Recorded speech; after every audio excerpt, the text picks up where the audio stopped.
I'm sorry. I'm supposed to shut the fuck up. I It's remember okay. Welcome to the checkpoint.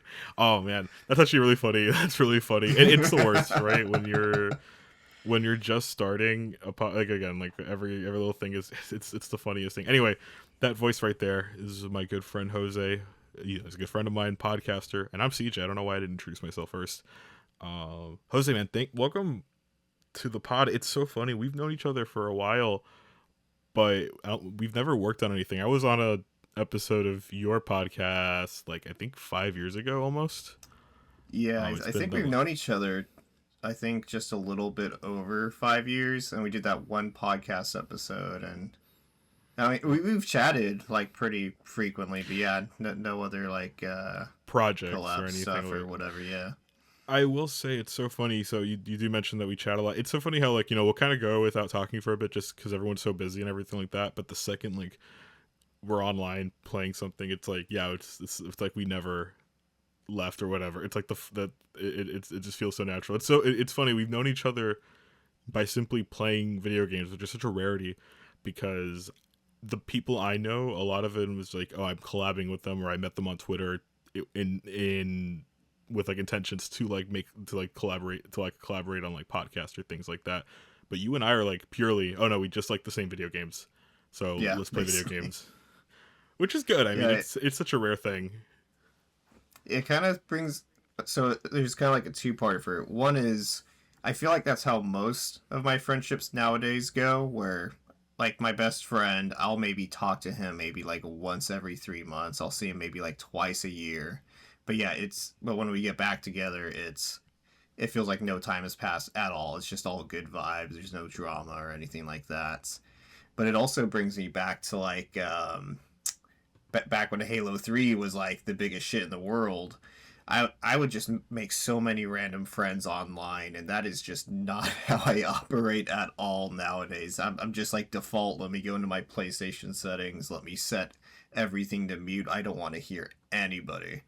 So I think it says something that we've kind of like sustained that friendship despite my change in meeting people online. I'm the same way, which is funny because I usually play a lot of online games in general. Oh my god, my Alexa just went off. I don't know if that blew up the sound. I have to check the audition. It's all good. But yeah, it's just weird, right? But I mean, again, you and I we stayed connected for like all this time, and yeah, every so often we'll get in those moods where it's like, do you want to play Siege? Oh, do you want to play COD? Oh, do you want to play X thing, whatever? And we just get back into it. What was it in November? We every single day and for like a week we just played Fortnite for like about an hour a day, 2 hours a day. I I don't think know if that you was remember the the Simpsons Simpsons. season or something, right? Yeah, and that was crazy. We just kept going. We're like, what is that? I would just hop online immediately. Like you would text, "Hey, you want to get on? You want to get on Fortnite?" Immediately. That Siege is an obvious like staple in our rotation. That's like the most I consistent, I think. Yeah, I will never forget your reaction when we got that battle royale win or whatever in The Fortnite. gritty. You were just like so ecstatic. I'm like, I mean, I've won a handful, but I'm happy, man. You got pure fucking jubilee coursing That through your was my veins right first now. win of the season, which obviously propelled like a lot. Because I've been playing that blitz mode, so like I'd won a bunch there. But my first true battle royale win that season, that was the funniest thing. We play a lot of Call of Duty. I think most of the major Call of Duties that have come out in the last 5 years, you and I have like jumped on a couple of sessions. Halo, obviously, that was a big one for a bit. When was it? We played a lot of Five. We played That some we Infinite. did. It was crazy. It's crazy that we've stayed this kind. And again, there's always like some new game where we're like, hey, we should probably jump on that at some point. I still have Borderlands 4. It's still we still have to play it at some point. But I'm glad you're here. I'm glad we can do this. You kind of done it all, both behind the scenes as far as like content creation. Again, you play a lot of video games, so it's fascinating. Like I brought this up last week. We all have different tastes, especially the people I bring on here, my friends. It's all different tastes, but the same sort of mentalities as far as like video games go. The same sort of thought process, the same sort of, oh, this is how I view gaming as a whole. I don't know if you would agree with that sentiment, but Hmm. I always saw it that way. I agree with it. It's especially with just like the people I know, at work within like local social circles. Like I'm definitely probably like the biggest video game nerd by a mile. That's In usually that the regard. case, right? Like in your IRL social like, groups, like that's usually how it is. Like I'm the video game guy at work. I'm the blank guy at work with like Star Wars or certain books or science fiction, right? But then I talk to you and it's like, oh, okay, I'm immediately out of like my element sometimes just because you know more about X things than I do. It's like it's so funny, right? How like that like real life is completely different than like that sort of online like those online connections you have. Yeah, it's definitely a thing where I think yeah, even as a kid I had learned to like maybe pipe down on like how much I love it as an art form. Like one of someone was asking my girlfriend the other day, "Oh, what games does Jose play? Does he like Call of Duty?" She's like, "I don't know. He plays like fucking everything. He's playing Ace Attorney 1 minute. He's doing Red Dead. He's playing fucking Sonic Racing. I forget what the name of the most recent Sonic Racing game is, but it's there's definitely some stuff I'm not big into, like life sims or RTSs, but it's definitely a medium I respect as an art form, and I try to dip my toes in. It's a little bit of everything. I think my partner's kind of the same way because like I mentioned so many video games, right? But like but she'll kind of hit like the point. Like I think last year for Valentine's Day she got me MLB The Show 25. This year she got me Avowed, which I'll talk about in a bit. But it's like her main thing is you like too many things, so how am I supposed to like narrow it down? Which is valid, I guess.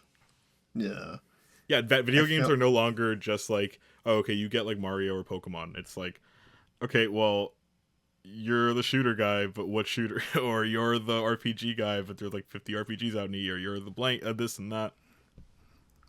you still get people asking you what level are you on. I'm just like, I don't know, Yeah. dude. This is fucking GTA. It's like fucking 50 hours. That's awesome. So speaking of video games, I always have my guests bring like whatever they've been up to. So you have a lot of cool stuff. And again, this is kind of goes into that point you were making about play a little bit of everything. So why don't you go ahead and share what you've been up to? Yeah, so I kind of tend to leapfrog around stuff if there's nothing like new out. It's just mostly kind of going through the backlog.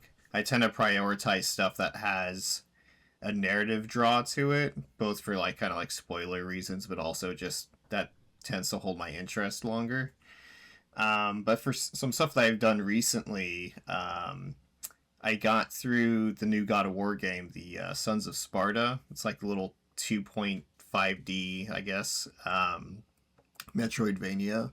And it's probably not as good on the gameplay front as I want to say basically any kind of Metroidvania that's out there right now. But it does have a certain amount of charm and like story to it that it's given me enough forward momentum that I was like, okay, yeah, I'll see this through. I'm not gonna drop it. And as a genre, I would say honestly, most Metroidvanias are really bad with their storytelling. Um, I think we had joked about it like years ago about the Dark Souls method of storytelling is like reading the fucking nutrition facts on a box of cereal. It's like I like lore in games. Like I'll talk about Resident Evil later, and like so many of those early games, especially, is just like picking up notes about a scientist being like, "Oh, I'm gonna create this fucking evil thing. It'll never break out. This is amazing." And the next And note is then like, the entire "Fuck, it fucking game. broke out." Yeah. Yeah, that's funny. um, but I so yeah, back to God of War. It's probably middle of the road, 3 out of 5, maybe 4. But I like having like some kind of story to help push through it. I would imagine it Um, is story focused because again, given God of War's sort of pedigree, especially these days, their the spin-off should have a strong story, right? That's what I'm kind of weird surprised about the new Horizon multiplayer game. I wonder if that's gonna have any sort of like major narrative hook or something, since that universe is also built around its like lore and like story. yeah, Horizon's a weird one because I feel like the most interesting part of that series was the mystery that you already got the answer to at the end of the first game. And like it's Hmm. still cool that they have like all the other tribes and cultures or whatever, but it's still I don't know. You can't really go up from that mystery of the first game. It's kind of weird. You're are you like a big Metroidvania guy? Like, is that like a genre of yours that you would say you're like not an expert, but like at least a big fan of? I've played a ton of them. I'm not sure if I would say I'm a big fan of them. Like I've played a handful of Metroid games. I played the Prime series, Guacamelee, my favorite Mexican representation by fucking Canadians. I think they're Canadian, maybe possibly French Canadian, but it's cool. Yeah, no, Because I've you and dabbled. It's just I you just told don't me have a lot of about love for them. right. Because you remember you were telling me about the Prince of Persia one, which is pretty good. I played that one and reviewed it the year it came out. That one's a pretty fun game. I'm not a Metroidvania guy at all. I don't like backtracking. I like Metroidvanias like the backtracking that's like story like focused, right? Where it's like, oh, Batman needs to come back to like open up this door to get this like gadget, or Laura Croft needs to like shoot down this like thing with a shotgun she'll find later in the story, that sort of thing, right? Like I can't do backtracking or anything like that. I do have Prime 4 that I gotta play, but other than that, it's not like a genre I love. Anyway, so Yeah. what else do you have? What else have you been up to? Um, I've been dabbling a little bit back in Halo Infinite, just because I haven't played it since launch. Been playing it on Man, me PC. either. That's crazy. Yeah, That just game the really went campaign. and I tried dipping my toes back into the multiplayer and I just got shit on immediately. I tried with controller, which is the recommended way to play Halo. I tried with mouse and keyboard, which I'm good at mouse and keyboard. Just got shit on both, and I'm just like, damn, dude, fucking middle school me would be shaking his head. I was at the top of my game in Halo 3 when it came out. Now it's just no, I can't keep up. It's brutal. we But talked about it. It's like the same again. Halo. I don't think, and I always have this conversation. I hate being so negative on it because I love the series, but you gotta face facts. Is Halo like relevant in like the shooter space, the same way any of these other ones are? Like a COD, a Fortnite. Like, is Halo still a relevant series in that regard? Like that the online would bring in new people. I would go so far as to say that Halo is not culturally relevant. It's officially an unk game. Dudes in their 30s and older are the only people that care about Halo, and I'm one of those. You know what's funny? I think the moment that solidified to me that Halo was culturally irrelevant was on how like fucking Doritos they're always advertising like a new movie or game or whatever. Yeah, Halo Infinite was coming out, and instead of having Master Chief on the Doritos, they were advertising an old Doom game. They had Doom Guy on there. I'm just like, that's man, you crazy. got a a boomer shooter is more relevant. Well, Halo is now I think a boomer shooter, right? Like it would fall into like that sort of thing. It already kind of plays like an old arena shooter. And it's been around long enough where it's like, oh, this is like for old guys. Like, right, the series has been longer around long enough where it's like, yeah, every time they try to modernize it, it's bad. Which is also like again, like I can go on about Halo. I love this series and it's a shame, but I was wondering that, like, I've been playing a lot of Destiny, which I'll talk about later, and I always wonder, it's like, man, is Halo like a thing? Is Halo still anything? Like Call of Duty is, because those games always sell, right? Overwatch, Fortnite, all these other ones, like they're constantly like in the news or whatever. But where's Halo, right? Yeah, especially with Call of Duty, like as often as even I complain about it and everyone complains about it, it still sells fucking gangbusters. People still show up for it, and I They guess still it's feel like kind of hard to tell with events. the last. It's hard to tell with Halo Infinite because it's free to play. But I mean, you can just look at the player base, and it's just not there. They took too long to get content out. They weren't ready. It's a series I love, and I think it sucks that it's just not in its prime anymore. Before you move on, what do you think of the decision to remake CE rather than like port Master Chief Collection or Infinite to PlayStation? Um, business wise, they probably want to do individual titles to kind of milk people that are like kind of like exclusively on PlayStation. Mm-hmm. For me, it would have made more sense. Just like, hey, give them the collection, let them get it caught up. Um, I'm kind of mixed on. I don't want to pay $70 for fucking Halo One. I played it back in 2001, dude. I'm fucking good. Maybe if I ever pick up a Game Pass sub, but it doesn't even have multiplayer in it, which is a That's bummer. the most bizarre thing. It just feels like an incomplete game without, which I know CE didn't have online when it came out, but it's like really nothing. Nothing. Yeah, Not even it's. Infinite's multiplayer maybe bundled with it. I Bizarre. mean, I would have been happy if they released that and Master Chief Collection like same day. I would have jumped into like that kind of library of multiplayer stuff they got. But I would MCC makes the most sense just because like you would boost like whatever numbers. Like they should have done what they did with Forza, right? Forza is coming out. There's a new Forza game coming out like this year. Forza Horizon 5 came out last year on PlayStation. Player base grew. You know, you go on Reddit, everyone was like, "Oh, you know, new players. I'm gonna go ahead and save up some cars to like gift all this stuff." Imagine MCC with that. Imagine like the amount of new players. I would have paid 70 outright for Halo like Master Chief Collection. 100%. I would just to play Reach Online again. that'd be 100% great. like that. Yeah. What can you do?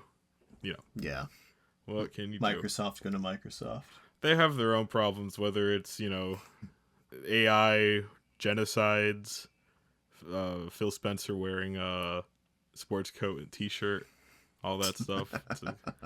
Man, what is it? Jeffrey Epstein getting banned from their online service. I like you like the Oh list is man, there. Like it's a shame. It's an absolute shame. And I hate talking about news topics and things on this podcast, but it's just funny how like everything about them is just bad. Like the vibes are horrendous. Like they're firing all their staff. They're still abetting a genocide. Like it's such a shame. Like what this company is. they had all the potential in the world, and they just even before some of the more recent stuff, they just squandered all the potential when they had the backing of the company as big as fucking Microsoft. It's crazy. And then you add all the genuinely awful shit that's going on, and their solution is to turn to someone who said AI will solve the fucking falling birth rates. It's like, oh no, man. That's so crazy. That's so crazy. Again, this industry. I think I posted on Bluesky. It's like this industry needed like a little bit of this sort of insanity. I welcome it. What is it? Gaming needs its own RFK Jr. And I'm glad Microsoft was able to answer the call. Uh, there's a couple whack jobs out there in relatively high positions. I mean, it's like that. What are you gonna do?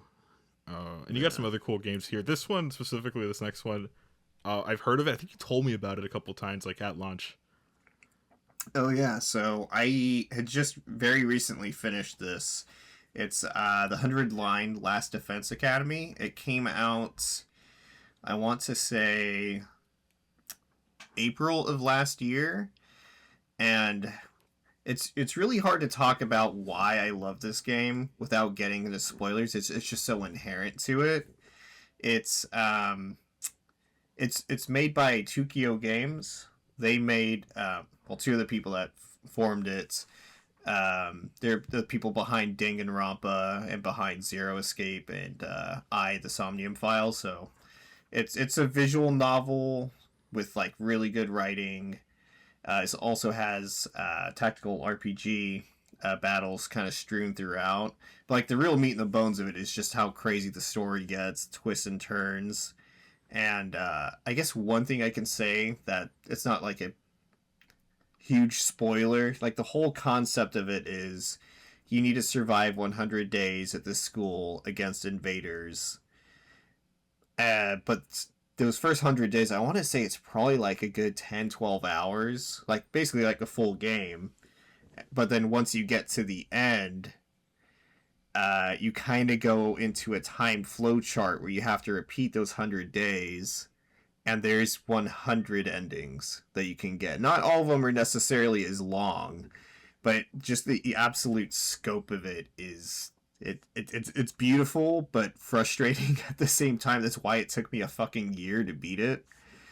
Some of the storylines it goes into are really some are kind of like dumb and funny, like haha routes. They don't last too long. Others show you the exact scope of everything that's going on. Others are more happy ending. But yeah, it took me a year to beat it. I wasn't necessarily on it like as my primary game for the whole year. I was kind of just playing in the background. I would say if you're trying to get all 100 endings, like it's inevitable you're going to get fatigue with it. But I'm still happy I beat it. I loved it. I can't really give it more than a 4 out of 5 because of the fatigue, but it's like such an achievement in how much they managed to cram into this game. You're a big fan of like the other games by these people like Danganronpa and all this stuff, right? Like aren't you a big visual novel guy too?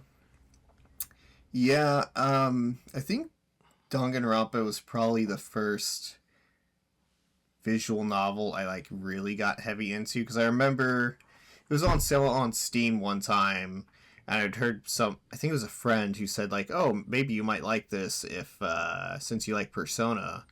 It's like, "Oh, okay, yeah, whatever, I'll try it." And I just like immediately got sunk into it. I'm not really as big into the visual novels where you're like talking to like fucking hentai chicks or whatever. But like I these kind of like murder mystery things are very much my vibe. That's the genre I need to get into because I do like a lot of games that are like movies, right? Not necessarily ones where you're like doing a lot of like puzzle solving, but the ones where you're making dialogue choices. Like I love FMV games, like modern ones. There's some really good ones. I love the visual novel stuff from Persona. I love like the social stuff. Like that's a big reason why I love those games. I gotta play one of these. I played this one called Root Film, which is like a murder mystery and like a movie studio kind of thing. Like they're investigating a murder that was caught on tape. Kind of fascinating. Also, it has like an anime style too, all in Japanese. I really dug it. Okay, I'll have to. I haven't heard of it. I'll have to check that Yeah, out. Root Film. It's pretty cool. All right, what else you got? I guess to touch on this one real quick, because I just started it 2 days ago. I bought Red Dead Redemption 1, the PlayStation 5 version, I guess. Just maybe probably only like 3-4 hours in. And like, so I played this when it originally came out, but it is weird playing it now after Red Dead 2. Like, I'm playing it and I'm thinking, why is the camera so fucking far pulled back? Why can I not see my horse's testicles? This is not the standard of Rockstar games. It's just a nice little I don't know. It's a good little throwback to, I believe it came out like 2010, something Yeah, like that. 2010. Maybe I 2011. reviewed the original like PS4 release, right? I remember when it kind of like came out of nowhere. I reviewed it and I remember thinking, yeah, locked to 30 FPS, not that great. Then they updated it later. I never got around to playing it later. But playing this game today, there's still a lot of mechanical depth in this game that like very few open world games have kind of matched, right? Where you have, and in my review I wrote this like sequence of events where I was on my way to do one mission. I saw a rabbit on the road. I noticed, oh, I have to kill 5 rabbits to complete this hunting mission, right? I killed this rabbit and then I went on my way. Someone needed help with their cart. They were robbing me. They robbed my horse. I had to run after them to get it. Things like that you don't really see in a lot of video games, right? Like the sort of world that like really feels like alive. I know a lot of games have tried. Red Dead 2 is probably the best example, but it's fascinating how like nothing has kind of reached these highs since. Yeah, Rockstar in particular really excels at just how genuine the world feels. Just filled with like all those tiny little things that kind of like just all build up to be like an actual world that's inhabited. It feels real. And it's kind of crazy to see that even in Red Dead 1 because it's a much smaller map than Red Dead 2. Like you can kind of like see the designers laying it out, just like, oh well, fucking Armadillo can only be 3-4 minutes away from Bonnie's ranch because we can't actually have a world that's that big. We have to plot all this other stuff out. So, and it kind of it affects the pacing compared to two. Two is a very slow, very methodical game, and like everything you do, even when you like loot someone's corpse, it takes like a solid 5-10 seconds because you have to slowly animate over there. You slowly physically get their pockets, and here it's just like, yeah, I press triangle and he just like kind of scoops down and grabs it real quick. It's so funny how like It's a there's still faster enough. game for sure. It is. There's enough depth in it though, where you still kind of feel like you're a part of the world, but it's also kind of arcadey and like pre GTA 5 combat, right? Because GTA 5 was like the start of like them. Well, I would say Max Payne 3 was like the start of Rockstar trying like, okay, we're gonna be very animations like focused, right? Everything's gonna be very precise, very systems heavy, and then Red Dead 1 is like the last of that. It's like it reminds me a lot. Actually, it's like a cleaner and faster version of GTA 4 because GTA 4 felt very slow and deliberate at times too. This game picks up the pace immediately, which I like. I have a lot of love for Red Dead 1. Red Dead 2 is still like the better game and maybe one of the greatest games ever made. But Red Dead 1, man, like coming back to it, you're immediately thrown, like you understand like why this was considered like a masterpiece then and why it's still like it should be on like the essentials list, right, of like good games to play. It's also weird going back to Red Dead 1 because with 2 being a prequel, I mean before 2 came out, I probably played Red Dead 1 maybe probably like 4 or 5 times like through the entire story. And so, my first experience with Red Dead, John Marston, he's the guy. He's John Red Dead. And then you go to Red Dead 2, you're like, fuck, Arthur's such a fucking amazing character. And like, oh, there's John to the side. He's a wimp, whatever. I don't want nothing to do with that guy. And so it's weird going back in time to something that is, I guess, now considered a sequel chronologically. And I'm just like, wow, this almost kind of feels foreign now, playing as this guy who I've already seen his journey through so many times. It's kind of, it's really cool. And then you have here, save this game for when I bring it up, but go ahead and like rattle off like the shows and movies you're watching. Yeah, just to go over some of the shows I've been watching. I've really had to just in general limit my hobbies because I just don't have time for as much of the stuff I do. I used to do like a lot of archery. I haven't done it in years now because I just don't have enough time for this stuff that's like my higher priority. But yeah, for shows, I recently finally got around to watching Pluribus, which is a new show by man, why am I blanking on his last name? Vince there we go. I was going to say Vince Breaking Bad. Vince Breaking Bad. Vincent Collateral. Vince, like the trinity of like, what is it? First name, TV show, last name. Yeah, exactly. I'm kind of mixed on Pluribus. I think it's an incredibly interesting concept. And just another thing to note. I knew nothing about this going in aside from I heard like you got to go in blind completely to like really like enjoy it. I haven't seen it yet, but yes. So yeah, I won't say any details because I genuinely believe people should just go in blind and watch it. I think it probably loses steam like 2 or 3 episodes in. Like it has an incredibly interesting premise, and it kind of, I don't know. It's not necessarily that it loses steam because it still goes into more interesting places. But the central premise, you kind of feel like you get the gist of it pretty early on, and then it's just kind of slowly rolling from that point. But still worth watching, like, nonetheless. It was really fun to watch. Can't wait for season 2. For the next thing I've been watching, I love dumb, cheesy horror stuff. It's absolutely my vibe. My girlfriend and I recently watched through the entire Sleepaway Camp series, which is, I believe, 4 films. Technically 4.5. I guess the fifth one they tried to do, they only filmed like 30 minutes of it, and the rest was like reused footage. You can't even That's find it fu- online anymore. It's a whole weird scenario.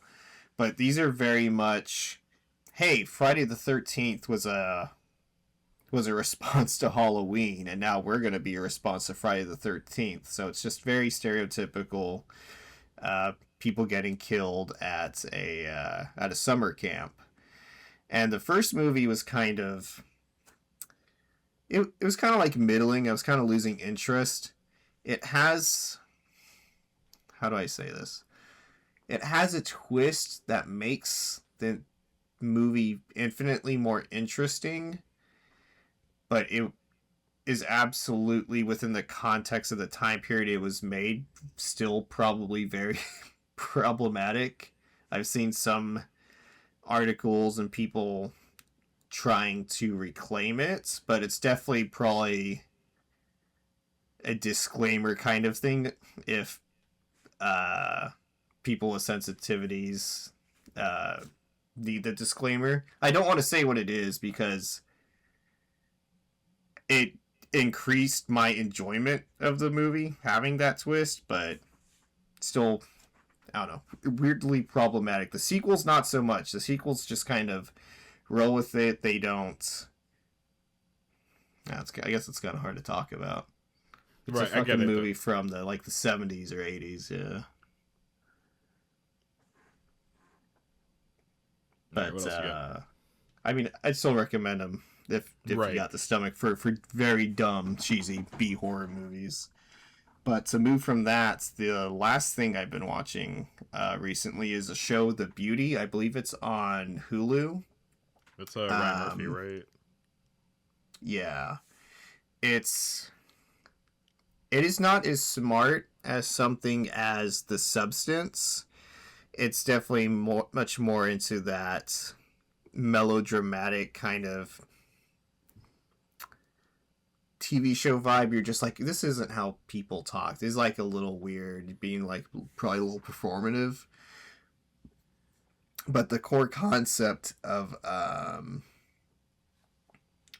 man, see, this is what sucks. I'm someone that very much loves telling people to go in blind, and I knew nothing about this show whatsoever. If you watch the first, I want to say 5-10 minutes, and if that doesn't grab you, then you can probably just leave it as is. But if you have any inkling familiar to the substance, I would say it's worth giving a Close shot, even enough, if it's right? not something as smart. All right, that's cool. That's interesting. I'll rattle mine off real quick because I'm repeating some of them. So let's see. The one new game I've been playing is Avowed. The Obsidian game from last year finally came out on PlayStation, and you know what? I'm enjoying it a lot.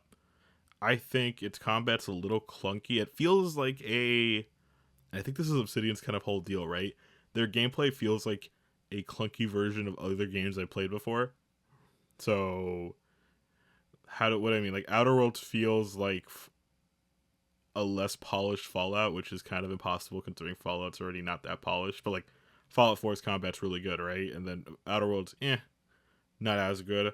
This feels like Skyrim that's a little clunkier, and Skyrim's not the smoothest like gameplay wise. But I'm enjoying it. The writing feels very weird. It's like I've never played a Pillars of Eternity game, which is it's set in the same universe. So I don't know anything about this world. I don't know anything about that. But the writing's kind of fascinating in that everyone speaks in a weird like modern way. Like it kind of reminds me of Mass Effect or Fallout. But I don't hate it because there's like a really there's an earnestness and genuine like sense of like these characters, and I kind of dig that. I kind of dig the more everyone's kind of like talking like a modern day person. I don't know. I dig it. The combat itself, while again a little clunky, I do like a lot of the abilities, like being able to dual wield um what is it, two different one-handed weapons on each hand reminds me a lot of Assassin's Creed Valhalla, which I that's a cool mechanic. I'm surprised more games didn't kind of like take from that. So I have two, you get two like different like loadouts or equipment sets. So I have my main one is like a sword in one hand and a book in another, and the book like casts spells, and then the sword I can attack in melee. So I give up all like blocking, but just to do that, it's really cool. And then my other one is a this like really long like rifle that like takes forever to reload. It can charge shots, things like that. So I'm really digging that aspect. Playing on easy just to kind of enjoy the story and like explore the world. I really never. I'm not a big like difficulty guy like at all. I only ever do it if it like affects my rewards or like loot. But I'm enjoying it so far. I'm gonna stick with it. This is pretty much I think now my main like story game until I guess and we'll bring it up later. But I think this is gonna be like the main game for a while. I'm really enjoying it. I'm like I needed something like this. I've been like obsessed with RPGs lately, but I need something to stick. And I'm more I'm a bigger sci-fi guy than a fantasy guy, but I'm kind of enjoying the world building here and the colors and everything. Have you played Avowed? I tried it when it first came out, and I think I tried it again a handful of months ago, and it kind of just didn't click for me for whatever reason. I like some of Obsidian stuff. Like I remember liking Outer Worlds 1 decently enough. Outer Worlds 2 was also kind of like the same level.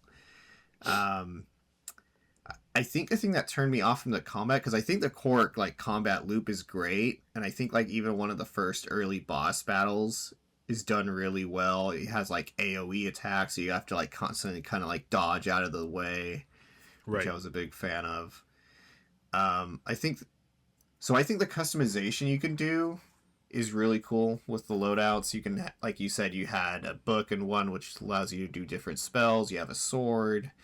There's like bows, guns, all sorts of stuff. I think my issue was once I got off that little tutorial island thing was you go into the skill tree. I'm just like, do okay. So am I going to be a jack of all trades, but am I going to run into a boss where I'm just can't keep up, or do I just like go all in on being a dude with like a big ass sword? I'm just Yeah, like, well, I'll. also, what I was gonna say is I've basically been like ranged focus mostly, right, with some like spell casting. Mm-hmm. But again, like I don't know if I'm married to that idea, right? But I get it, right? There's like a lot of options, and you don't want to lock yourself out of something. I think that's like most RPGs, though, right? Yeah, it might be more of a me trying to like a min max kind of thing, kind of like Yeah. ruining some of the fun. So maybe part of that's on me, but So what it, I've it done got. is I never look up build guides or anything now for games. I'm like I try to just do whatever I want, right? Because again, I Mm-hmm. know if I play a certain way that's like that someone online is telling me how to play, I'm probably gonna end up hating it because it's gonna feel like homework. If I'm like, oh, okay, I can only upgrade this next one for like this certain this attribute, this skill, and I'm like, I don't know. What if I don't want that in that moment, but I kind of have to because this guide on YouTube told me it sucks. But I get what you're saying, right? You want to play the right way so you don't get like screwed over later. Yeah, I'm not so big into the other min maxing stuff you mentioned. Like, yeah, looking up builds online. I think that just takes a lot of the fun out of it. I guess it's just more so if am I playing this with some amount of efficiency? Maybe if, like, yeah, if I put it down on a lower difficulty, it'd basically be a non-issue. Like I remember, tangentially related. I had a friend who wanted to play new God of War games, but he didn't want to deal with like any of the RPG equipment and loot stuff. I told him, oh well, if you probably just put it on easy, you don't. It's a non-issue. You don't have to worry about it. And he said he had a great time. So maybe I should just do that. Just say fuck it and just use whatever loadout I think is the funnest. I yeah, I think that's where I'm not playing on the easiest difficulty. I'm playing on I think like the second to last easy. I don't know what it's like. It's just easy. That's not the story mode. I want a little bit of challenge though, right? I want to be able to like at least enjoy like the combat. But again overall, I think it's a solid game. Like I'm having fun with it. I don't think it did too well. I think that was a report, which is a bummer. Outer Worlds, I've decided I'm not gonna play Outer Worlds 2 just yet. I'm gonna play the first one because I have it and just kind of go into it, right? Like that's a sci-fi game. I want to like live in that for a little bit because I love science fiction in general. But yeah, I'm enjoying Avowed, so I'll stick with it for a bit. I've also been playing a lot of Destiny 2. Good God, please! Oh my God, I've been playing so much Destiny 2. I wrote a piece a couple weeks ago about how I'm looking for like that forever game, that game to click and just kind of check in on and do stuff, right? And I've tried a bunch of other stuff. I've tried Diablo 4, I've tried the Division 1 and 2, which I re-downloaded Division 1 to like because I decided to skip to 2 after playing a couple hours of Division 1, but I'm like, no, I feel kind of aimless. I should probably go back to Division 1 and then come back to 2 whenever I'm like ready, right? But I all this stuff I tried. Borderlands I tried, and then I realized something. Last night I loaded up Destiny and I found myself in this loop of playing a mission, collecting loot, dismantling whatever I don't need, infusing whatever weapons to bring them up to snuff with everything else. Repeat. And I'm like, oh crap, Destiny 2 might just be like my new game. I have been searching for like an MMO, like a game that I can just come back to, a game where the repetition doesn't hurt me or doesn't feel like fluff, doesn't feel frustrating, where I'm being rewarded for like doing anything. And I think I found it, which is a bizarre feeling, right?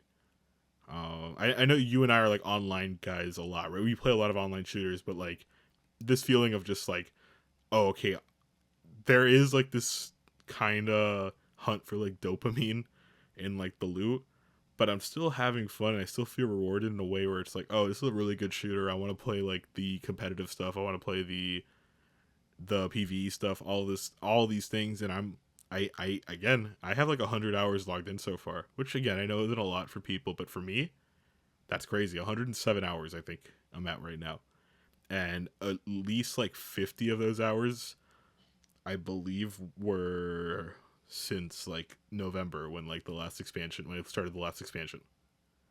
So I'm completely like my brain is like cooked completely. I think I am. It's funny though because so my good friend Maddie, they're the ones who've been guiding me like through the game, right? So every time a new expansion's out or it comes out on PS Plus or I get it on sale, they're like, "All right, let me show you the ropes and we'll play through it." So part of this podcast was like, "Oh, I want to talk about like the sort of like repetition of like I only play a couple games. I don't play like every new thing, right?"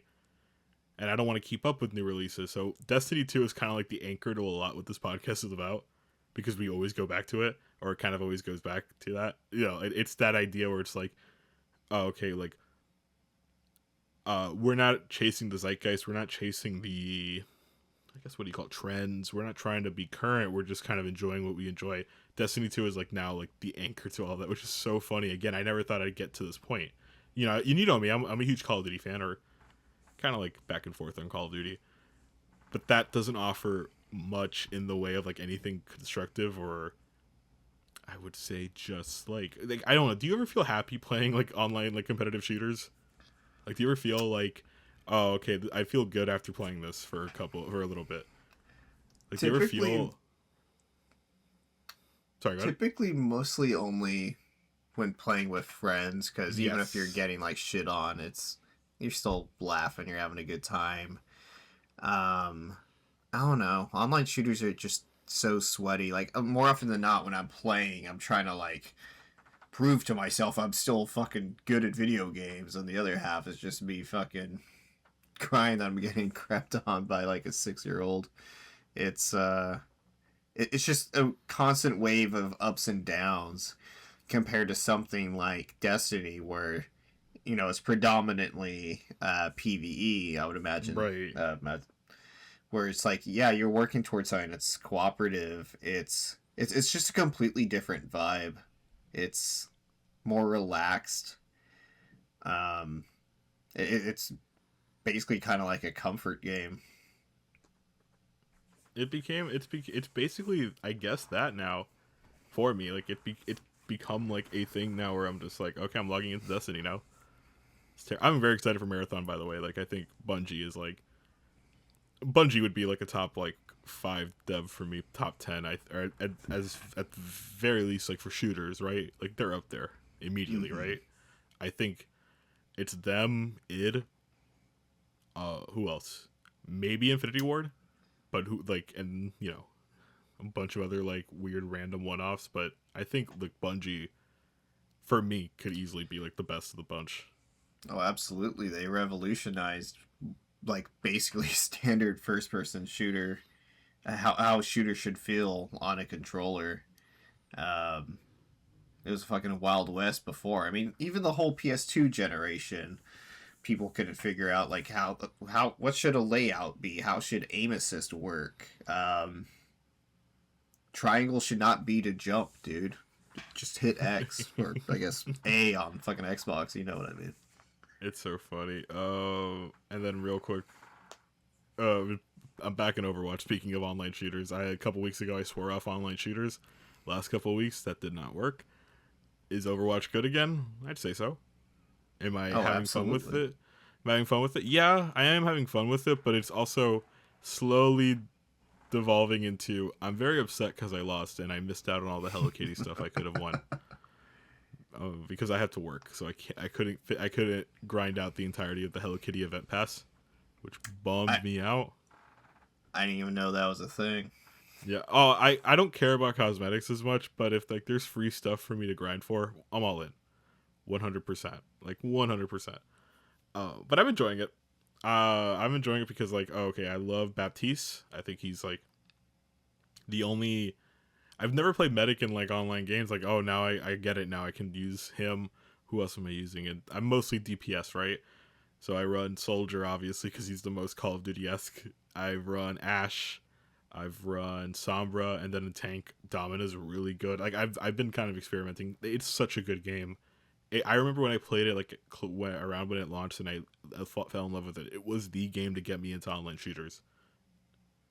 Like serious, like that was me before playing Call of Duty and Halo like religiously. Like it was Overwatch, and now it's kind of cool to be back in that in that loop. And they have a lot of good forward momentum with all the new changes, all the new characters they have in it. It's nice for people to be positive about Overwatch again.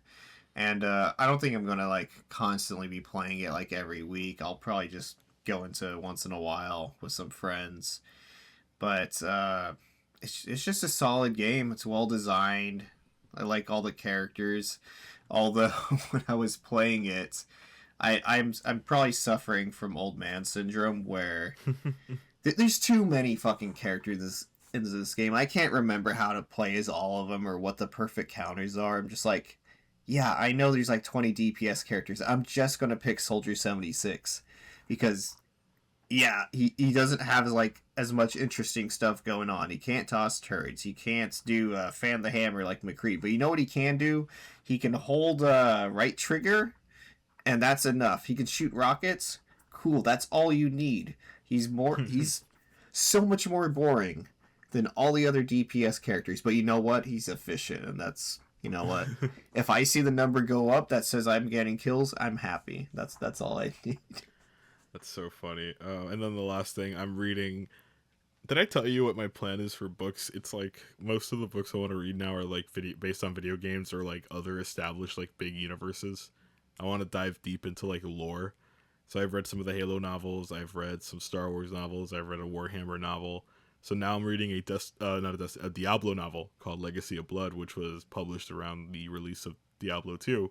And it's okay so far, like standard dark fantasy stuff. They really do kind of like translate the feeling of like you're in like a dungeon, you steal something, you're killing monsters or skeletons, and I kind of dig it, but it's nothing mind blowing so far. But I'll go ahead and finish it. I have like a stack of books I gotta get through anyway. Anyway, let's get on to the main question. We've only talked for 50 minutes almost about what we've been up to, which is that's so funny. So, every episode I have like an essential question. I give it to my guests like before they can kind of prep. So, Jose, my question to you is, how does where we play video games kind of affect us? And I'll preface this by saying, like, the reason why I ask is, you and I, we obviously play on console a lot. I'm a console, like, when I only use console, only. But you also play on PC a lot. You also play on handhelds a lot. You also, you kind of, like, jump between different things. And that's kind of, like, the focus of, like, why I asked that question, right? Like, the context behind where we play video games. And you had some really good, like, you had some of the other good pieces of, like, context to it all. So do you want to elaborate on like how these how like the location of where you play or like the media the method of playing kind of affects us? Yeah, I think I just want to say I love this question because I've thought about it so many times before, so it's nice to have a place to kind of like solidify my thoughts on it. I guess to like tackle it maybe like point by point. First one here would be comfort, as in just kind of what platform do you prefer to play your games? For me in my life situation right now, it's just nice to hit the PlayStation button. Your game's good to go. I always use rest mode for things. Things just work. It's nice and smooth. I know with Resident Evil 9 coming out this week, which I'm very much looking forward to. Like, yeah, I could play it on my PC. It would run better, it would look better, but I don't trust PC games, especially on day one. It can be such a clusterfuck. It can have DRM, it can be some driver issues. On console, it's just going to work. And so that's kind of what I've defaulted to over the last, I want to say, 4 years. Because there's just been so many issues with, especially AAA games on PC with like a bunch of stuttering problems. I'm just like, I'm done. I'm over it. I'm just going to mostly stick to PlayStation for this kind of thing. It's just comfortable. It works. I'm happy for it. I imagine you're mostly in the same kind of train of thought for that, right? So I've always been a console gamer. And the thing is, I work on a computer all day at work, and my laptop's pretty powerful considering like what it does, but the screen is too small for me to like really like game on it. It's the laptop I'm using now. It's like I don't know. I don't want to play something like even like a something as simple as a PS2 ROM. I don't want to play it on this thing because it's small. It's a nice screen. It's an OLED screen, but it's too small, right? It's kind of uncomfortable to hunch over it. And I have games on it. Like I have like so much of stuff on Steam, specifically like old RTS like games, which old Star Wars games that I want to like try, but it's like I don't want to connect it to a monitor and have like this big screen, like the screen like on at the same time as the monitor, things like that, right? It's a whole thing. So for me, console's always been the way to go. Same thing with handhelds, but I've always primarily been a console. My console of choice, obviously, being the PS5 this gen. Yeah, I for handhelds. I mean, I've always had them growing up. You know, with Game Boy, Game Boy Color, Hmm. then PSP, everything basically up till now. I probably don't prefer handheld versus like on a TV or monitor. I have a nice monitor. I have a nice TV. Um, but I have been using handheld. I guess this kind of goes into the living situation thing. I live with my girlfriend. If she wants to watch a show, if we're watching a movie together that doesn't need all my attention, I'll just pop my Switch out. I'll play. I recently played through like Mario Galaxy 2, like in its entirety that way, and I had a great time with it. It's not my preference. I enjoy having a big ass TV that I should probably sit further back from. But what's your living situation like for that? Or I guess even kind of. You know what? I'll break down my setup because I've talked about this before. So I've changed my sort of mentality with video games lately, trying to be a little bit like more organized. So I have my PlayStation and a monitor on my desk with like a nice little shelf and like a decent like set of speakers for my monitor. So since I play a lot of shooters, I bought a DualSense Edge controller too because I really wanted like something for shooters, whether it's like online stuff or just standard things. And I got like a decent. I got a QHD monitor, so it's like 1440p, 120 frames. And I this is how I've been. I like being on my desk to play video games. I like being up close and things like that. I mean I love being playing games on a big 4K TV, but I kind of found this sort of like helps me focus a little more, if that makes sense, right? My TV's a little too far away from me. I mean it's big, but like also whenever I'm playing things that require like an FOV slider to like really like the FOV to be like at the highest, I find myself like struggling to see anything on like a TV, which is weird. Like I've never had that problem before. Lately it's been kind of weird. So my setup is on my desk. I have my PlayStation hooked up and my Switch 2 hooked up. since both support 120 FPS too. I barely notice a difference with some games. It's kind of, I can feel like being a little smoother, right? Uh, so yeah, I've completely converted to monitor. I know most people are like, oh, I play shooters or competitive games on a monitor and story games on a TV. I just do both and it works. Like I like Yeah, it. I go back and forth. So my setup, I have my consoles are hooked up to both. I just swap out the HDMI cable. Takes not even 5-10 seconds. I'm good to go. I definitely feel like more locked in or like in the zone when I'm playing on a monitor because it is so much closer. Um, I know even for my TV, there's like distance guides in comparison to how big the TV is, and I'm like right at the optimal. Like for something like Resident Evil, just like yes, that's going to be a much more cinematic experience sitting on a couch, big TV, whatever. I don't need to treat it like Call of Duty where I'm looking like popping headshots like on a pixel by pixel Right. basis. Um, Another big thing for me is since I live with my girlfriend, is that playing on a couch, or I guess just even playing console on the TV, it feels more social. Like I'm not shutting out the world, sitting at my desk with my headphones on. And Right. there's definitely times where she just wants to watch her show, and she doesn't have a care in the world. We've never had an issue with me like playing games too much or just doing my thing at my desk or anything like that. So I don't know. I just still like having that social atmosphere versus I'm at my thing doing my thing and nothing should bother me.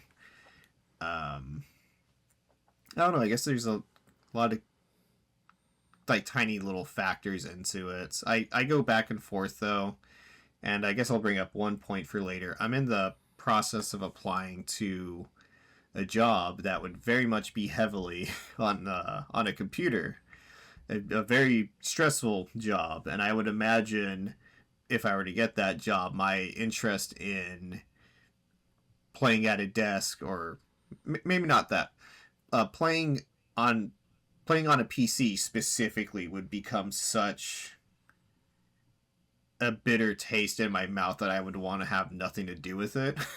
So maybe I might just like wholesale drop PC gaming if I do get that job. Um, That is I funny. imagine a lot of people are like that work on PCs all day. I remember during the pandemic when I was working at a local news channel, I would work 11, 12-hour days. I'd get off my computer and be like, well, now I have some free time before the next day starts. What do I do? I looked at my computer and said, well, fuck, I guess I'll play The Witcher on my computer. This fucking thing I just sat in front of for 12 hours. It was depressing. I hated it, but Witcher's good, I guess. I I don't know. It's like, yeah, I used to like love TV. I'm not a PC guy at all, right? Like I do work on a computer like all day, but I'm not at home when I work, if that makes sense, right? So I can separate the two. I rarely work on any projects on my laptop at home unless it's like me recording the podcast. Even like homework, I do it at work, like occasionally, right? Like I'll figure it out, things like that. But like the gaming, I could separate. I like being on. I like sitting upright on my chair. I like I like focusing on the screen, things like that, either with headphones or these. I have these little Pebble speakers that are really good. Like I enjoy this setup a lot, right? Granted, it's not the nicest monitor. It's an IPS panel, but it looks great. It looks really good. It gets up to like 4K, and I'm enjoying this setup for now. Who knows? Maybe I'll, what does it, lose the interest? I'll shake this interest and go back to using my 4K TV. But for now, like I've been enjoying the monitor setup a lot. And I wanted to ask you, you're big into tech, right? You've always told me like you adopt a lot of like new things. What kind of like drives that for you then, like as far as picking where to play something, especially if you just got something new or you want to test something out? Like what's your sort of like motivation a lot of times? Yeah, I definitely have, to my dismay, a compulsion to gather new tech, mostly, like video game, computer stuff, whatever. Like my Steam Deck, I've had it for 3 years or so. and I've barely used it, but it was just like such a cool thing. It's like, whoa, it's a handheld PC that works half the time. I guess that's cool. Welcome to PC gaming on the go. I don't know. I just like having stuff. It's cool. I want to be able to not necessarily have thoughts to talk about them online, but I don't know. I like the medium, and I like experiencing things for myself. As far as deciding, you mean by like purchasing like on a specific platform over the other? Yeah, I wonder, right? Like what drives you to specific platforms for specific games, or like what motivates certain purchases, things like that. Yeah, for the most part lately, it's mainly just been PS5 because of the whole console thing of it's just going to work. You don't have to worry about any weird PC compatibility stuff. Um, there are times I will buy specifically on PC where you can kind of sometimes tell if a game is like a mouse and keyboard game where this just does not control well on controller. And one very helpful thing that Steam does is that their refund process is super straightforward. It's as long as you haven't played more than 2 hours or it's within 14 days of your purchase date, you can get your refund like super easy. You don't have to go to like some weird customer service or call a phone number. So I've definitely tried games out like that, and if I have good performance on it, if the controls are good, I'll probably just stick with it on PC. If I encounter stuttering or something, I'll be like, oh yeah, that's definitely something I'll just play on my PlayStation instead. Um, if it's something that's not like graphically intensive, like something like Last Defense Academy, um, I'll just get that on the Switch because yeah, I can play it handheld and I can play it on my TV, and the graphics are so irrelevant to this. Um, Although I guess I could also do that on the Steam Deck, but I feel so weird about the Steam Deck in general because you can look at like any games media website or like podcast group or whatever, and people fucking love the Steam Deck, and I do think it's cool. But the thing only works half the fucking time. I I don't know. I I will stick to my Switch. still It's fine. I still kind of want one, but I Oh, remember thinking absolutely, it's about cool. when I was thinking about it, I'm like, oh wait, I have a Switch 2, so I'm fine. Because again, the Switch 2 is pretty powerful. It can run like a lot of like it runs a lot of modern games just fine. Like I played Tony Hawk 3 and 4 on it like with no problem at all. Granted, I think now I'm in a place where I'm like I just want most of my games on PlayStation because I'm on my monitor already. I don't need the handheld thing, right? There's nothing I want to. I would rather play the very best version and then save the Switch for exclusives. What happened was I got my Switch 2 at launch, and I had sold my OLED to my partner because she had a light.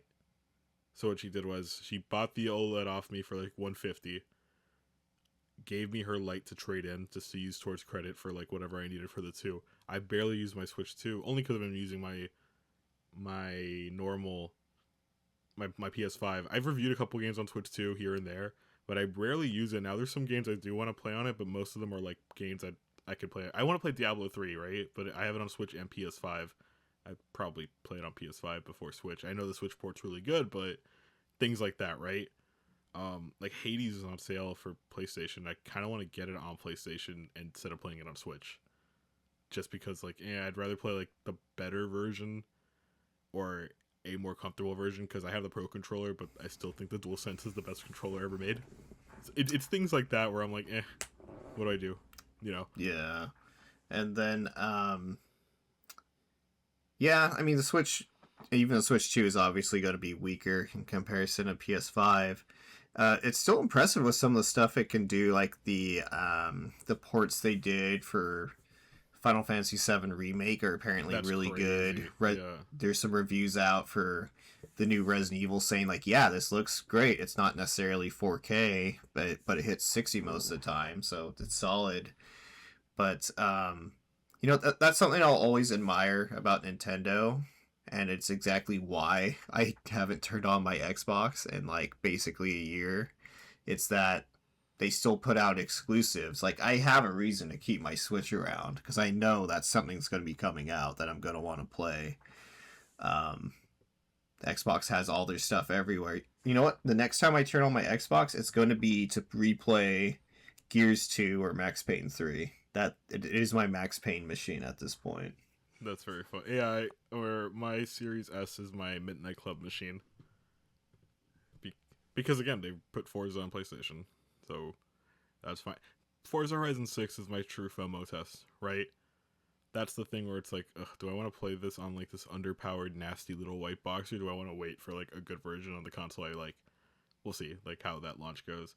I think it's fascinating. Again, like I've been a handheld fan forever, but there are no true handheld games anymore, right? But I have one of those Android emulators, the Retroid Pocket 5. So I filled it with a bunch of GameCube games, SNES games, GBA games, PS2 games, and it's cool the novelty of playing all of them there. But they obviously don't feel quite right because again, I'm playing they're meant for console. So it's a weird balance, right? I found myself again just gravitated towards my PS5 because most of the games I want to play are perfect for a console. Like a full-blown console experience, just on a monitor this time. It's kind of interesting that you bring up the handheld game. Kind of really isn't as much of a thing nowadays. Obviously, there's more factors with it, but you look at something like Game Freak with all the Pokemon titles. They caught a lot of flack over their Switch games kind of like not being up to par with what the current standards are. But up until that point, they've been developing, on the fucking Game Boy Advance, on Game Boy, on the DS. It's really weird to think that kind of era of smaller scale, less graphically intensive games just aren't as much of a thing. I mean, obviously there's indies and they still kind of push out some stuff here and there from AA, AAA, but no one designs in mind, yes, you will be playing this on the go. Look at something like, what's a good example? Luigi's Mansion 1 to 2. 2 is like very specifically designed to have more level like based. 10 like 10-minute levels versus going through this whole thing, do a chapter in a 2 or 3 hour sitting. They're just kind of fundamentally designed different, and we don't really get that as a I don't want to say forced decision. I mean, you look at something like I'm not sure if you've played it, Metal Gear Peace Walker. Yeah, that game is a PSP game. Like yeah, it's built like a PSP game. Yeah, right? It's a PSP ass game, super small areas, level based, and then you see that and it's like full console realization in the Phantom Pain. You're just like, yes, that is a natural progression, but I don't know. That's really interesting. I need to do like a deep dive on that. That's like a whole other topic you could probably do at some point. Some games like do kind of like, okay, so XCOM fits really well on Switch, I think. Yep. Because sleep mode, you don't have to like quit out of a match or something to like do it. A lot of indies. The Switch is really good. What I really love with the Switch, and it's always been primarily for that, Super Nintendo games. It is the absolute greatest way to play. Again, every new handheld I get, the first thing I do is try out Mario World. And the Switch OLED, when I got it, I beat Super Mario World in like a day. Because I'm like, this is the greatest game ever made. Of course, I'm just gonna play through all of it. And then when I got my Switch 2, I tried it out with like this grip I bought with like a proper D-pad. I'm like, oh my god, this is the greatest game ever made. So that's basically the Switch 2. I mean, in TV mode, it's great. Mario Kart's great, split screen. Metroid Prime 4, it's pretty solid on in TV mode, but the problem is the Pro controller isn't great for shooters. And I don't think my third-party 8BitDo one will work either. I'm going to try it out, but I really don't like the way that game controls. Controller, even for shooters. I think the Joy-Con is awful for 100% for anything with like precise aiming. Like I will not touch a shooter or anything with that kind of aiming on the Joy-Con. my Joy-Cons have not been attached to my Switch since launch.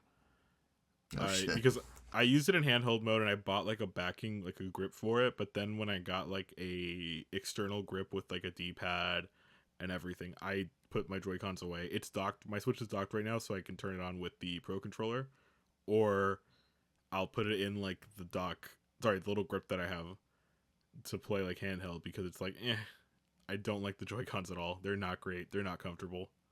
They're not fun. They don't have like, I need a proper D-pad, especially since I play a lot of what do you call it? 2D platformers. It another thing also, ports in general, fascinating. Like you said, you brought up PC, like how PC ports, occasionally can be very like spotty. The Switch 2 is a perfect example of that as well, where it's like, I have Madden on Switch and PS5. I don't know why I got both, because I already played the PS5 version for like hours. Why would I get a worse version, knowing what I would be missing out on, right? That like the Switch 2 version is meant for people who don't have the PS5 access to the PS5 version, right? So I don't know what I was thinking in that instance, but it's so funny to play like a worse version of a game I put in like 20 hours into. So it's things like that, right? Where you're just like, oh, okay, that's weird. Why did I do that? Why did I do that? Is 95% of the time Nintendo exclusives. Maybe I'll get like a indie game like Cult of the Lamb or something on it where it's just it feels at home on there. I As get a far lot as of like older other games on it also. Like Skyrim on Switch yeah. is fun. It's not the best version, but it's like, that's pretty fun. Or I got Tony Hawk, the new Tony Hawk remake on Switch 2 instead of PS5, because I wanted something to play on my Switch 2 that wasn't just Donkey Kong. Kind of regret it. Kind of want a PS5, but it runs really well on Switch 2. The graphics are a little worse than the main console versions, but it runs at a full 60, and it's great in handheld mode. That game works well in handheld mode because it's short sessions. But yeah, I think that it is fascinating to like, again, how where we kind of like play video games kind of shape like our perception of them in that like moment. Because I'm sure you played some bad PC games where you're just like, oh, this game's terrible or whatever, and then you try it on a console and you're like, oh, okay, maybe it wasn't that bad. I think it's just the Mm-hmm. moment I played it wasn't the right time for me to play it, or that instance. Yeah, it is a relief to find a PC game that just runs perfectly. Like Kingdom Come Deliverance 2, flawless game on PC. Absolutely loved it. I wound up buying it for PlayStation because on PC I had gotten a copy of it through the Steam Family Share, which is a nice feature if you and your family, um, if people play on PC there. But yeah, it is a relief when something just works. It's like, oh my god, this isn't natural. This isn't supposed to happen on this platform. What's going on? Um, yeah, That's it's funny. I my peak like PC game playing time was probably 2016 to 2022. That's kind of when I got fed up with just the state of PC games coming out, at least the AAA stuff.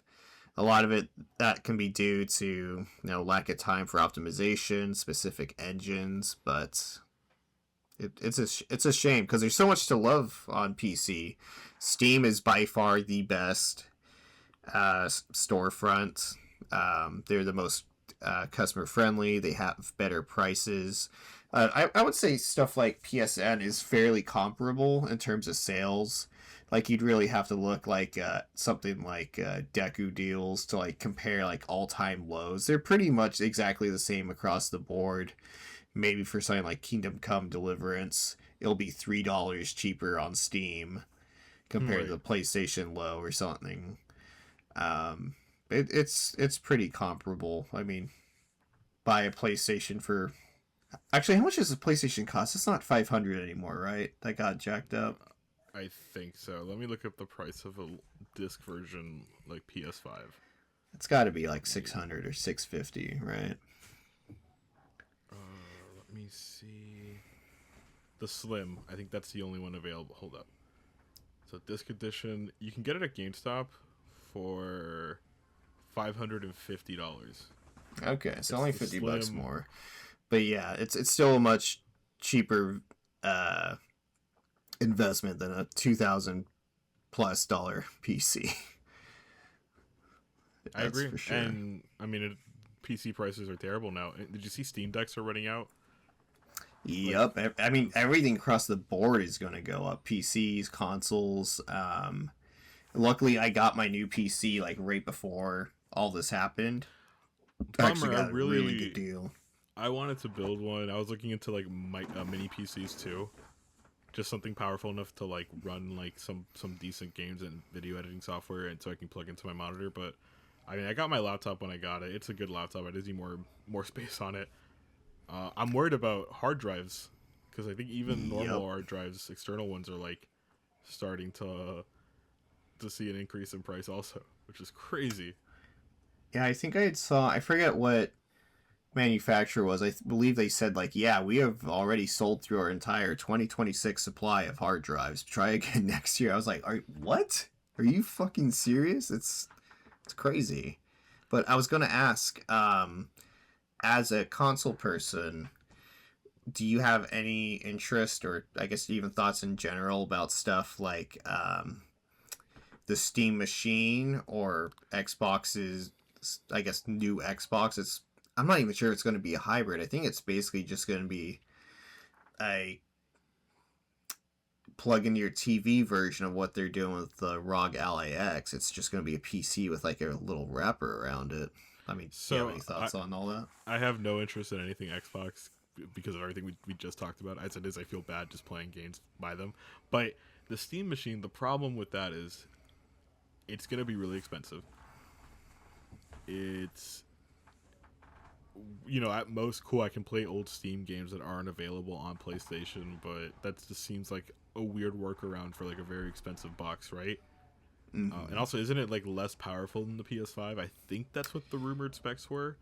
Yeah, on paper, the specs are less powerful than the PS5, but the also thing that a lot of people seem to forget is that uh, the PS5 is, I mean, the consoles in general, their games are optimized for that specific hardware. So even if the PS5 was weaker than the Steam machine, its performance would still be greater because of that optimization, which you're not going to get on the Steam machine. Got you. Got you. I don't know. I'm kind of interested because the main thing I'm interested for, and again, if you're a game executive, please, or CEO, don't shoot me. I'm interested in like emulation on like a TV because that's a big deal, right? Like you could probably emulate PS3 games fairly well, or at least fairly close to like original, like what they originally played. Like you can emulate a bunch of PS2 games on like 4K, 60 FPS, like 1,000 times whatever like the quality is, things like that. There's no specific Steam games I would want to play that aren't on I can't get on console. The main ones are the mouse and keyboard ones. So like at a lot of old RTS games, what is it? I got Star Wars Galactic Battlegrounds on Steam for like super cheap. I want to play that on mouse and keyboard, obviously. So I don't know. None of those interest me. I would like a dedicated PC specifically to continue editing like the pod and video, and then maybe play games on it. But I think I'll always just be a console guy like Yeah. forever. I don't think It's you're easier. really, yeah, I don't think you're really missing out on much in term, because like basically everything comes out everywhere. Maybe like let's say something like Mugenics came out on Steam. I believe it's only on Steam right now. If okay, cool. Wait 6 months, a year, it'll probably come to consoles. Everything goes everywhere eventually. I know even my nephew will be like, well, there's so many more games on Steam.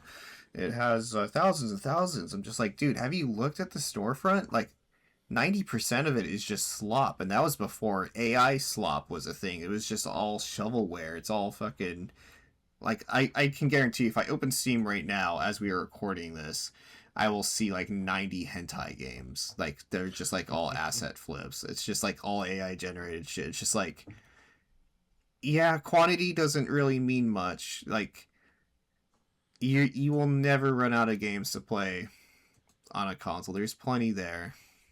Wait a It's year funny. for your indie game to get ported. I don't know, man.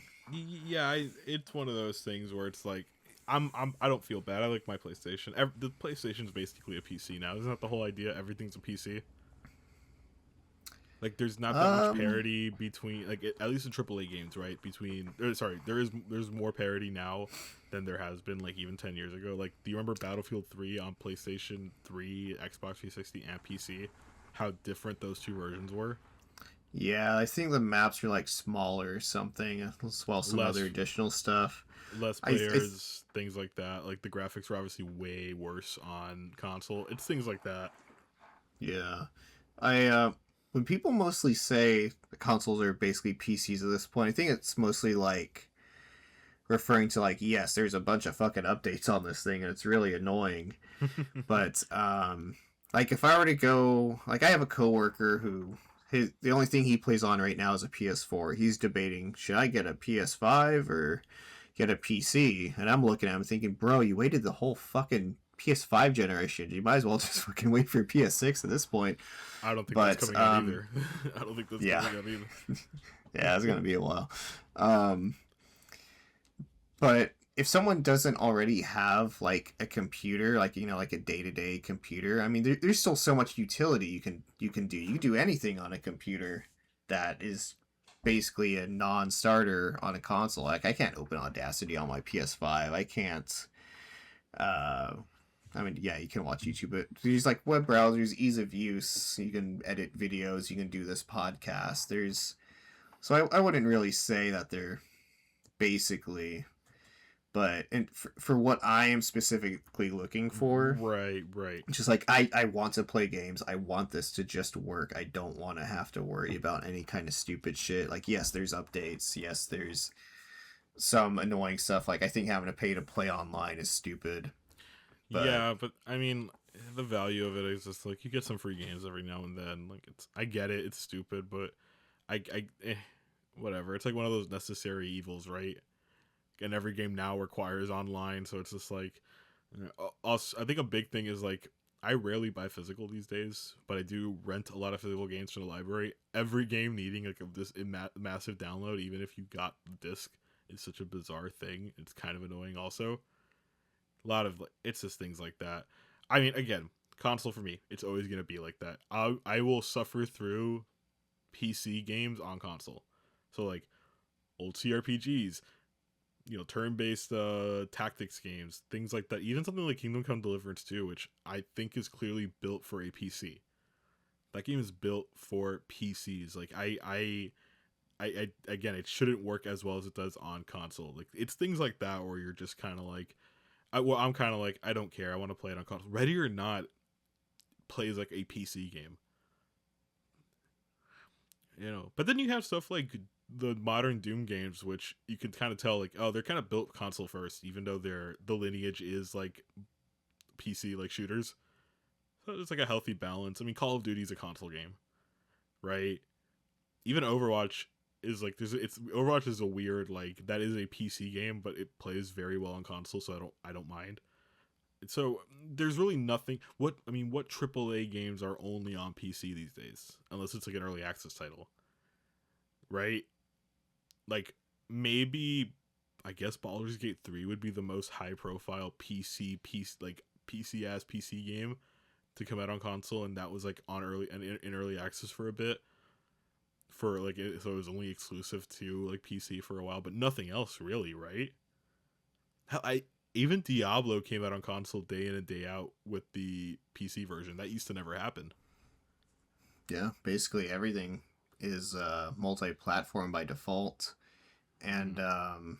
I mean, without getting too sidetracked by it, I guess it has just never made sense for me from a business perspective as to why Xbox put their exclusives everywhere. I'm just like, the entire point of having a console is that you want people buying games on your platform.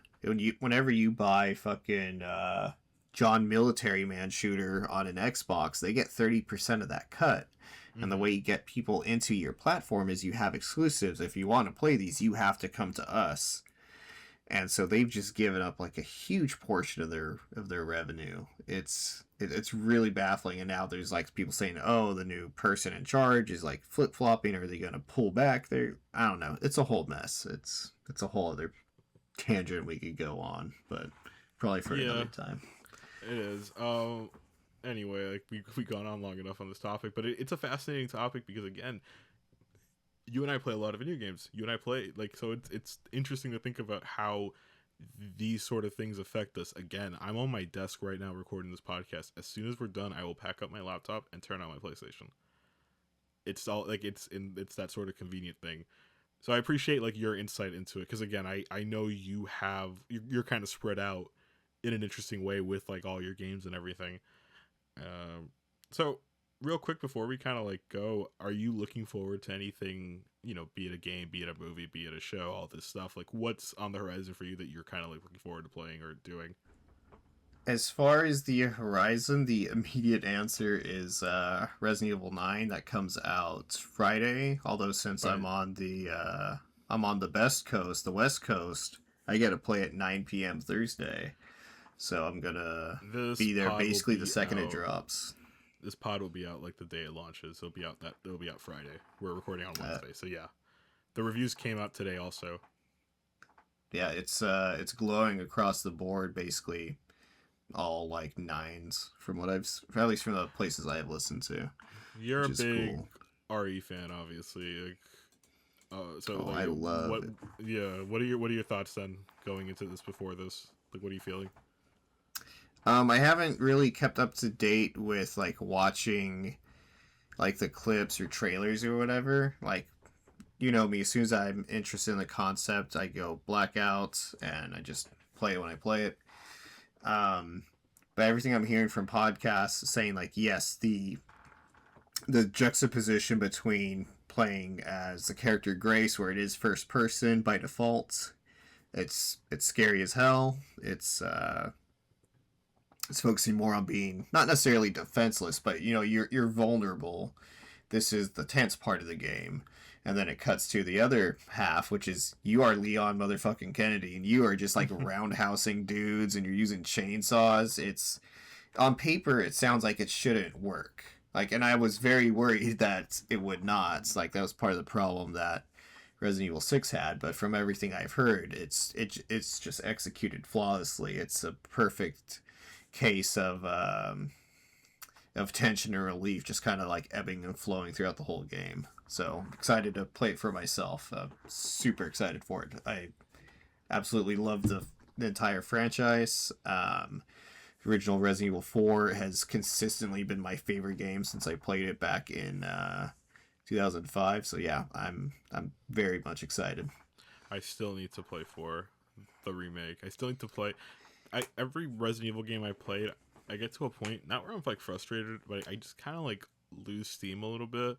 So with Resident Evil Village, I was on at a puzzle and I almost solved it, but then I kind of got bored of it and I just dropped it and haven't gone back. I really like the atmosphere in that game. I like the first person like shooting in that game.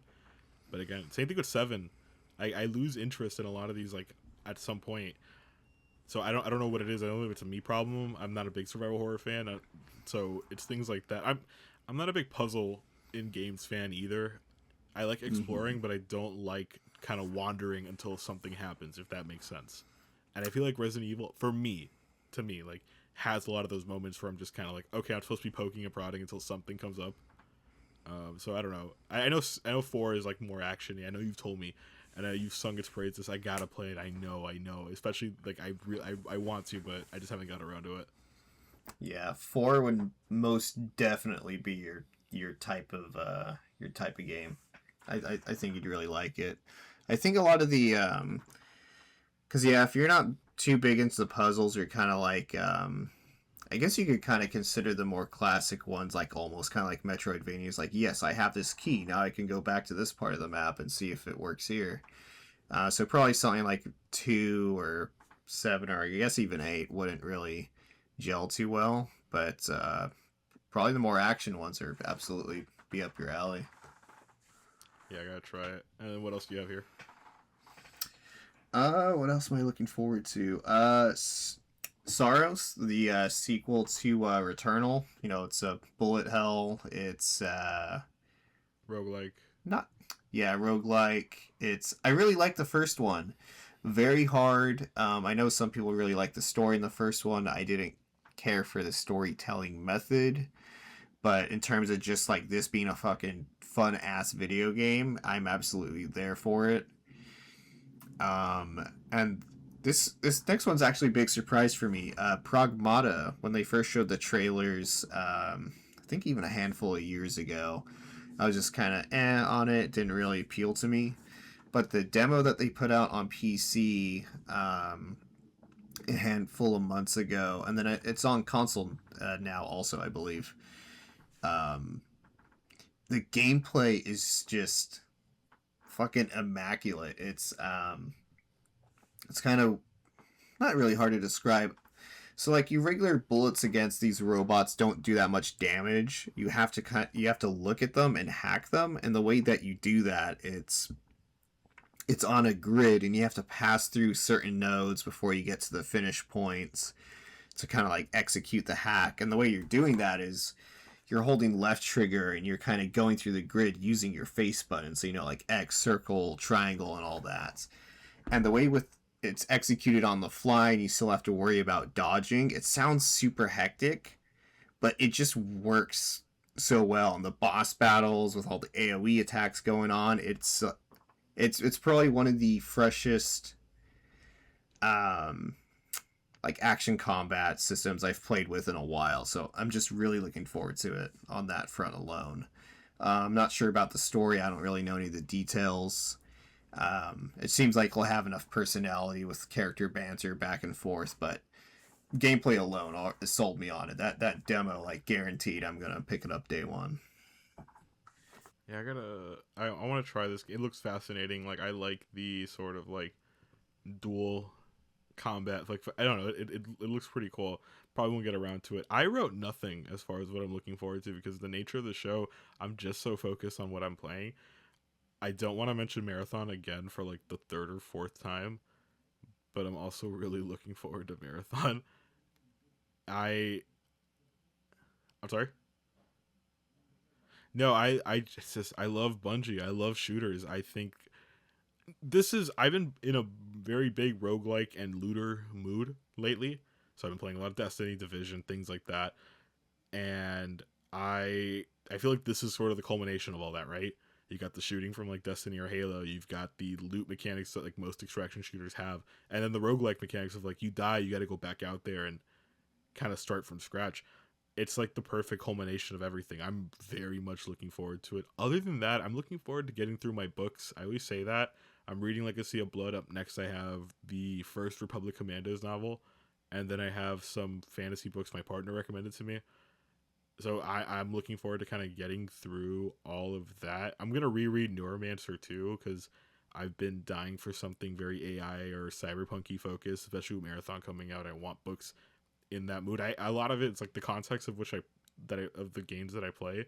I kind of like to like read something similar to it, right? So that's sort of what I've been doing. Other than that, game wise, it's just gonna be, it's just gonna be Marathon for a bit. Crimson Desert looks pretty sick, but I don't know if that game's gonna be what it is, if that makes sense. The promise of it seems really cool, but it seems like you just gotta wait to see how it actually turns out. I'm usually very wary of those kinds of things. Like No Man's Sky, I'll give myself credit for this. I called the whole No Man's Sky debacle from a mile away. I'm just like, yeah, thousands of planets and they're all unique. Yeah, no. That's not gonna pan out. A few things I can rattle off that I am looking forward to. 007 First Light looks pretty cool. I was thinking about that recently. I saw some of the gameplay. It looks awesome. Uh, the rumor is Starfield's supposed to come out on PlayStation. I'm a sicko for Bethesda games. It's Fallout in space. I'm all in. I'll take it. I know I'm like in the minority, but I'm all in on it. I just want to go. I am also excited actually to play through more Borderlands 4. I'm really enjoying that game. I'm surprised. Like it's a fun game. I don't care about the story or the characters, but I really do like the shooting and I like the loot. Like I'm enjoying it. Even on hard mode where it's like, yeah, I'm getting frustrated kind of getting killed, but like, oh my god, it's such a fun game. So I'm looking forward to playing more of that. Other than that, that's pretty much it. Do you have anything you want to plug? Anything you want to, any socials, anything? I, you know what? Before I do that, I'll say one other thing I'm looking forward to. Yeah, go ahead. I'm not sure if it'll happen by the end of this episode, But I have found such great joy in listening to the previous episodes and hearing you just absolutely giggle whenever a 6-7 joke comes up. Oh my god, it's listen. I work with kids, so yeah, and I'm glad you're paying attention. I'm glad you're paying attention because, but again, I can't hear those numbers 6 and 7 in any context because I will start laughing. I am almost 30. I can't be laughing at things like that. I'm a grown man, and then the number after 5 and the number before 8 is like destroying me personally. It's so bad. I It's so love bad. that it cracks you up, man. I It's love it. so it's bad. I can't say it at work, and I have to do the hand motion too. It's so bad. I can't. It's so. But again, I work with kids. They say it all the time. They're yelling it like all the time at work, and I have to like restrain myself. A lot of kids. I was playing Mario Kart. And I think I talked about this last time. I was playing Mario Kart with some kids for this program I do at work, and one of them kept saying, one of them said 6-7, an older kid said, "Oh, that's dead." And then the youngest child in that group, I think he was about, and I'm being serious, he's about 6 or 7 years old. He starts screaming, and it took everything in me to not like start cracking up because I'm like, no, I gotta be responsible. And I'm over here dying because I heard it say 6-7. 6-7. Oh my god. It's the funniest thing. It will continue to happen. The Dolphins went 6-7 at one point last season, and it was the happiest moment of my life. That means they were bad, and I was still like, yeah, this rules. This is worth it. This is worth it. Wasn't there a South Park episode recently where Cartman gets 6-7. hospitalized from 6-7 too much? Yeah. Oh, like what is it? He'll be out for 6 or 7 months, and he's like, he starts laughing. I saw it on. What is it? I'm off all socials. I'm not like on Instagram anymore, which is where I would get most of the most rotten brain rot in the entire. We talked about Instagram Reels is both magical and horrible. Yeah. Like the content on there is amazing. Like you get some like insane things. So I'm like lost on like what the new brain rot is, but 6-7 will always hold a special place in my heart. And I appreciate you calling out. First of all, thank you for listening to the podcast, and also thank you for only extracting that out of everything we've talked about. I'm glad that stood out to you more than anything. Hey, I've listened to every episode. I listen to a lot of podcasts at work, but that definitely brought me the most joy. I'm not gonna lie, dude. Oh my god. Anyway, do you have anything you want to plug? Do you have anything you wanna go ahead and like shout out? Yeah, I'm not active on basically any social media. If people want to find my stuff, you can basically find everything by just Googling TheSethRokage. Everything should pop up super easily. I guess the most relevant thing to plug would probably just be my YouTube channel. I have some older video essay type stuff on there. Most of the podcast stuff isn't available at the moment, but yeah, that'd be the main thing to plug. I'm on Twitter. I don't use it. I'm on Bluesky. I don't use it. I'm very much happy to be offline for the most part. I'm still kind of offline, so on Bluesky you can find me at cynicalcz.bsky.social. You can read my writings over at Safe States, which I haven't updated. It's been a while since I've written anything. I'm trying not to force myself to kind of like throw things out there, but I have a few blog ideas. Go ahead and read my stuff while you're at it. And you can listen to this podcast whatever service you have, or on YouTube. Apologies in advance for like the gameplay footage. I am not good at any game, so you'll see me dying a lot. And also, again, I will reiterate, I apologize for all the first-person shooting like footage I have. It's the genre I've been playing the most of. I apologize.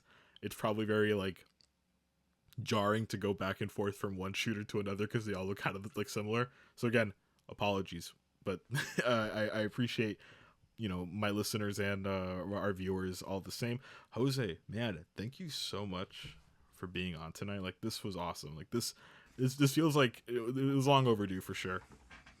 Hey, I'm happy to be here. I was really happy for you when you got this podcast off the ground. I know you'd been talking about it for a while, so to see it being solidified is really cool. I'm happy to be on an episode for it, man. I'm happy for you.